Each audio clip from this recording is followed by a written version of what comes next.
ओम नमः शिवाय। जय श्री शंभु। प्रिय श्रोताओं, आप सभी पर भगवान भोलेनाथ और माता पार्वती की कृपा सदा सर्वदा बनी रहे। आज सोमवार के दिन सुनेंगे सोमवार संपूर्ण व्रत कथा। तो प्रेम से बोलिए शिव जी माता पार्वती की जय, गौरी पुत्र गणेश की जय। जय शिव शंभु। सोमवार व्रत की पौराणिक कथा के अनुसार एक बार की बात है, भगवान शिव माता पार्वती के साथ भ्रमण करते हुए मृत्युलोक में अमरावती नगरी में आ गए। वहाँ के राजा भगवान शिव के परम भक्त थे। राजा ने एक शिव जी का मंदिर बनवाया था। भगवान शिव माता पार्वती के साथ वहीं ठहर गए। एक दिन पार्वती जी ने शिव जी से बोला कि नाथ, आइए आज चौपड़ खेलते हैं। खेल प्रारंभ हुआ। उसी समय पुजारी पूजा करने को आ गए। पार्वती जी ने पूछा, पुजारी जी बताइए जीत किसकी होगी? पुजारी जी ने बिना सोचे समझे कहा कि भगवान भोलेनाथ ही जीतेंगे। किंतु अंत में जीत पार्वती जी की हुई। पार्वती जी ने मिथ्या भाषण के कारण पुजारी जी को कोढ़ी होने का श्राप दे दिया। पुजारी जी कोढ़ी हो गए। कुछ दिन बाद देवलोक की अप्सराएं पूजा करने के लिए आई और पुजारी जी को देखकर उन्होंने कोढ़ी होने का कारण पूछा। पुजारी जी ने सब बातें बता दी। अप्सराएं बोली, पुजारी जी आप 16 सोमवार का व्रत करो, महादेव जी आपका कष्ट दूर कर देंगे। पुजारी जी ने उत्सुकता से व्रत की विधि पूछी। अप्सराओं ने पुजारी जी को 16 सोमवार व्रत की विधि बताते हुए कहा कि हे पुजारी, सोमवार के दिन सूर्योदय से पहले उठकर स्नान आदि से निवृत्त होकर स्वच्छ वस्त्र धारण कर लेना। तत्पश्चात आधा सेर गेहूं के आटे का चूरमा बनाकर उसके 3 भाग कर लेना। फिर भगवान शिव जी की प्रतिमा के समक्ष घी का दीपक जलाकर गुड़ और नैवेद्य फूल, बेलपत्र, चंदन, अक्षत, जनेऊ का जोड़ा लेकर विधि विधान से प्रदोष काल में भगवान शिव की पूजा करना। पूजा के बाद गेहूं के आटे से बने हुए चूरमे की 3 भाग में से 1 भाग भगवान शिव को अर्पित करना और 1 भाग ग्रहण कर लेना और बाकी भाग प्रसाद के रूप में सब में वितरण कर देना। इस विधि से 16 सोमवार का व्रत संपन्न करने के बाद 17वें सोमवार को 5 सेर गेहूं के आटे का चूरमा बनाकर भोग लगाना। उसके बाद सब में बांट देना। फिर सर्व कुटुंबबंध प्रसाद ग्रहण कर लेंगे। ऐसा करने से शिव जी आपके सभी कष्ट दूर कर देंगे। यह कहकर अप्सराएं स्वर्गलोक को लौट गईं। पुजारी जी यथा विधि पूर्वक व्रत कर रोग मुक्त हो गए और पूजन करने लगे। कुछ दिनों के बाद शिव जी और पार्वती जी पुनः आए। पुजारी जी को कुशल देखकर पार्वती जी ने उनके रोग मुक्त होने का कारण पूछा। पुजारी जी ने सभी बातें बताईं। पुजारी जी के कथनानुसार पार्वती जी ने व्रत किया। फलस्वरूप कार्तिकेय जी माता पार्वती के पास आ गए और माता के आज्ञाकारी हुए। कार्तिकेय जी ने भी माता पार्वती से पूछा कि क्या कारण है जिससे मेरा मन बदल गया और मैं आपके चरणों में आ गया। पार्वती जी ने वही व्रत बताया। कार्तिकेय जी ने भी इस व्रत का पालन किया। फलस्वरूप उनका बिछड़ा हुआ मित्र मिला और उनके मित्र ने भी कारण पूछा और बताए हुए विधि से उनके मित्र ने विवाह की इच्छा से व्रत पूजन किया। फलस्वरूप वह विदेश गया और राजा की कन्या से स्वयंवर हो गया। राजा का प्रण था कि हाथनी जिसको माला पहनाएगी उसी के साथ राजा की पुत्री का विवाह होगा। वह ब्राह्मण कुमार भी स्वयंवर को देखने की इच्छा से एक ओर जा बैठा। हथनी ने माला इसी ब्राह्मण कुमार को पहना दी। धूमधाम से विवाह हुआ। तत्पश्चात दोनों सुख से रहने लगे। एक दिन राजकन्या ने पूछा कि आपने कौन सा पुण्य किया जिससे राजकुमारों को छोड़कर हथनी ने आपको चुना? ब्राह्मण ने 16 सोमवार का व्रत का सब विधि बताया। राजकन्या ने पुत्र प्राप्ति की इच्छा से व्रत किया और सर्वगुण संपन्न पुत्र प्राप्त किया। बड़े होने पर पुत्र ने पूछा, माताजी किस पुण्य से आपको मेरी प्राप्ति हुई? राजकन्या ने सब विधि पूर्वक 16 सोमवार का व्रत बताया। पुत्र राज्य की कामना से व्रत करने लगा। उसी समय दूसरे राज्य के राजा ने अपने दूतों को भेजा। राजा के दूतों ने आकर उसे अपनी राजकुमारी के लिए चुना। आनंद से विवाह संपन्न हुआ। राजा के दिवंगत होने पर ब्राह्मण कुमार को राजगद्दी मिली। वह इस व्रत को करता रहा। एक दिन अपनी पत्नी को पूजा सामग्री शिवालय से ले जाने को कहा, परंतु उसने दासियों द्वारा भिजवा दिया। जब राजा ने पूजन समाप्त किया तो आकाशवाणी हुई, इस पत्नी को निकाल दे, नहीं तो तेरा सत्यानाश कर देगी। प्रभु की आज्ञा मानकर उसने रानी को निकाल दिया। रानी भाग्य को कोसते हुए नगर में एक बुढ़िया के पास आई। उसका हाल देखकर बुढ़िया ने उसके सिर पर सूत की पोटली रखकर बाजार भेजा। रास्ते में आंधी आई और पोटली उड़ गई। बुढ़िया ने उसे फटकार कर बाहर निकाल दिया। वहाँ से वह रानी तेली के यहाँ पहुँची और तेली का सारा बर्तन चटक गया। तेली ने भी उसे निकाल दिया। रानी पानी पीने नदी पर पहुँची और नदी सूख गई। सरोवर पहुँची तो हाथ का स्पर्श होते ही जल में कीड़े पड़ गए। वही जल को पीकर आराम करने के लिए जिस पेड़ के नीचे जाती वह पेड़ सूख जाता। वन और सरोवर की यह दशा देखकर ग्वाले उसे मंदिर के गोसाई के पास ले गए। उसे देखकर गोसाई जी समझ गए कि यह कुलीन अबला विपत्ति की मारी हुई है। धैर्य बांधते हुए बोले, बेटी तू मेरे यहाँ रह जा, किसी बात की चिंता मत कर। रानी आश्रम में रहने लगी, परंतु जिस वस्तु पर उसका हाथ लगे वहीं कीड़े पड़ जाते। दुखी होकर गोसाई जी ने पूछा, बेटी किस देव के अपराध से तेरी यह दशा हुई है? पुजारी जी की बात सुनकर रानी ने सारी घटना बता दी। गोसाई जी बोले, बेटी तू 16 सोमवार का व्रत करो। रानी ने गोसाई जी की बात मानकर सविधि पूर्वक 16 सोमवार का व्रत पूरा किया। व्रत के प्रभाव से राजा को रानी की याद आई और दूतों को उसकी खोज करने के लिए भेजा। आश्रम में रानी को देखकर दूतों ने राजा को रानी का पता बताया। राजा ने जाकर गोसाई जी से कहा, महाराज यह मेरी पत्नी है। शिव जी के रुष्ट होने से मैंने इसे परित्याग कर दिया था। शिव जी के कृपा से मैं इसे ले जाने आया हूँ। कृपा करके इसे जाने की आज्ञा दें। गोसाई जी ने आज्ञा दे दी। राजा रानी को नगर में लेकर आए और नगर वासियों ने नगर सजाया, बाजे बजाने लगे और मंगलाचार हुआ। तत्पश्चात शिव जी की कृपा से प्रतिवर्ष 16 सोमवार का व्रत कर वह रानी के साथ सुखपूर्वक रहने लगे।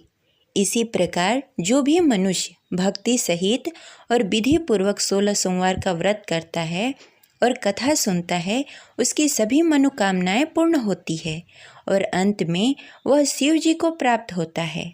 इस प्रकार 16 सोमवार व्रत कथा संपन्न हुई। अब चलिए सुनते हैं सोमवार की दूसरी कथा। प्राचीन काल में एक नगर में एक साहूकार रहता था, जिसके यहाँ धन्य धान्य की कोई कमी नहीं थी। फिर भी वो हमेशा उदास रहा करता था, क्योंकि उसके पास कोई पुत्र नहीं था। वह इसी चिंता में रात दिन रहता था। वह पुत्र कामना के लिए प्रतिदिन सोमवार को शिव जी का व्रत और पूजा किया करता था तथा संध्या काल को शिव मंदिर में जाकर शिवलिंग के सामने दीपक जलाया करता था। उसके इस भक्ति भाव को देखकर एक समय श्री पार्वती जी ने शिव जी से कहा कि हे प्रभु, यह साहूकार आपका बहुत ही अनन्य भक्त है और सदैव आपका व्रत और पूजन बड़ी ही श्रद्धा के साथ करता है। इसकी मनोकामना पूर्ण करनी चाहिए। शिव जी ने कहा, हे पार्वती, यह संसार का कर्म क्षेत्र है। जैसे किसान खेत में जैसा बीज डालता है वैसा ही फल काटता है, इसी प्रकार इस दुनिया में जो जैसा कर्म करता है वैसा ही फल पाता है। पार्वती जी ने अत्यंत आग्रह से कहा, हे प्रभु, जब वह आपका अनन्य भक्त है, उसको अगर किसी प्रकार का दुख है तो आपको अवश्य ही उसका दुख दूर करना चाहिए, क्योंकि आप सदैव अपने भक्तों पर दया करते हैं, उसके दुख को दूर करते हैं। यदि आप ऐसा नहीं करेंगे तो कोई मनुष्य आपकी सेवा और व्रत क्यों करे? पार्वती जी का ऐसा आग्रह देख शिव जी ने कहा, हे पार्वती, इसका कोई पुत्र नहीं है, इसीलिए यह सदैव दुखी रहता है। इसके भाग्य में पुत्र न होने पर भी मैं इसको पुत्र प्राप्ति का वर देता हूँ, परंतु यह पुत्र केवल 16 वर्षों तक ही जीवित रहेगा। इसके पश्चात मृत्यु को प्राप्त हो जाएगा। इससे अधिक मैं और कुछ नहीं कर सकता। ये सभी बातें साहूकार सुन रहा था। इससे उसको न कोई प्रसन्नता हुई और न ही कोई दुख हुआ। वह पहले जैसा ही शिव जी का व्रत और पूजन करता रहा। कुछ काल व्यतीत होने के पश्चात साहूकार की पत्नी गर्भवती हुई और 10वें महीने उसने पुत्र को जन्म दिया। साहूकार के घर में बहुत ही खुशी मनाई गई, परंतु साहूकार उसके 16 साल की आयु जानकर कुछ अधिक प्रसन्न नहीं हुआ। यह बातें उसके घर वालों को मालूम नहीं था। विद्वान पंडितों ने उसका पुत्र का नाम अमर रखा। जब अमर 12 वर्ष का हुआ तो उसे शिक्षा प्राप्त करने के लिए काशी भेजने का निश्चय हुआ। व्यापारी ने अमर के मामा को बुलाया और कहा कि अमर को शिक्षा प्राप्त करने के लिए काशी छोड़ आओ। अमर अपने मामा के साथ शिक्षा प्राप्त करने के लिए चला गया। रास्ते में जहां अमर और उसके मामा विश्राम करने के लिए ठहरते, वहीं यज्ञ करते और ब्राह्मणों को भोजन कराते।